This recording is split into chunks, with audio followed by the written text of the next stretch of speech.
नमस्कार मित्रांनो. गॅसच्या सीएनजीच्या किमती वाढत आहेत, पेट्रोलच्याही वाढत आहेत. पण आपल्याला खरंच काळजी करायची गरज आहे का? का उगाच कॉफीवरती ओरडाआरडी करून म्हणजे काहीतरी धरणं धरून काय होणार आहे का? आपल्या हातात ते आहे का? ह्यांनी आपण समृद्ध होणार आहोत का? याचा विचार करा. आता आपण समृद्ध कसं होऊ? कारण का हे जे भाव आहेत वाढीचे म्हणजे पेट्रोल आणि गॅसचे, हे तात्पुरते आहे आणि ते हायली सबसिडाइज्ड आहेत. आता आपल्या हातात काय आहे? तर आपल्या गुंतवणुकीबद्दल विचार करू. तर पहिली गोष्ट बुलिश पॅटर्न म्हणजे आपण जे गुंतवणूक केलेली आहे शेअर्स, म्युच्युअल फंड इत्यादी, त्याच्या बुलिश पॅटर्नचा विचार करू. कालच्या तुमच्या गुंतवणुकीचा बंद भाव क्लोजिंग रेट 100 रुपये असेल. आजचा ओपनिंग रेट 104 रुपये असेल आणि आजचा बंद भाव, आजचा क्लोजिंग रेट 109 रुपये असेल, तर तुमची गुंतवणूक ही बुलिश पॅटर्नमध्ये येते, हो की नाही?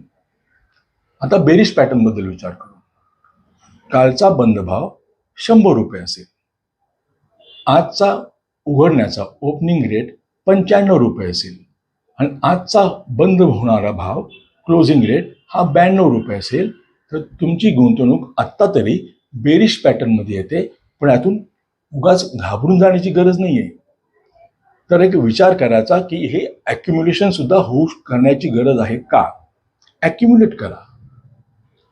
त्याचबरोबर डिलिव्हरेबल पर्सेंटेज, तुम्ही समजा एखादा शेअर घेतलेला आहे, आजच्या मार्केटच्या बंद झाल्यानंतर 6-6:30 वाजता तुम्ही जर NSE चेक केलं, NSEच्या वेबसाईटवरती डिलिव्हरी पर्सेंटेज 70% जास्त असेल, तर तुम्ही निश्चिंत राहा.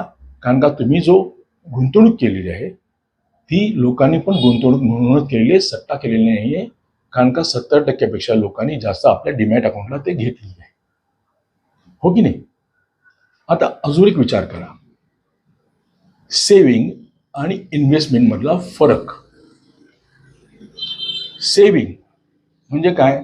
Even fix deposit, recurring deposit. समजा 1 लाख रुपये तुम्ही गुंतवले आहेत, त्यात 7% व्याज मिळते. पण महागाई दरच 6% आहे, इन्कम टॅक्सच 7% आहे. म्हणजे तुम्ही जी गुंतवणूक केलेली 1 लाख रुपये ती जेव्हा मॅच्युअर होईल त्याची पर्चेसिंग पॉवर खलास होते, इरोजन होते. म्हणजे ती गुंतवणूक नाही, ती साठवणूक किंवा सेव्हिंग सुद्धा नाही. तर सेव्हिंग करावं, पण कशासाठी? जेव्हा अडीअडचणीला पैसे लागणार आहेत त्याचा अभ्यास करून तेवढंच सेव्हिंग करावं, बाकीची गुंतवणूक करावी. आता आपण सेव्हिंगबद्दल विचार केला आणि ती कशी मार खाते हे पण बघितलं. आता गुंतवणुकीबद्दल विचार करू.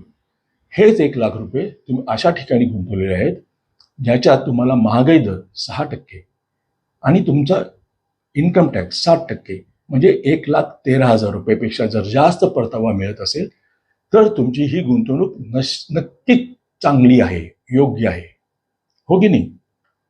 गुंतवणूक म्हणजे आपण जो पैसे गुंतवतो ते महागाई दर आणि इन्कम टॅक्सपेक्षा त्याला मात करून वाढतात. ते सेव्हिंगची गरज आहे, पण ते फक्त अडीअडचणीसाठी.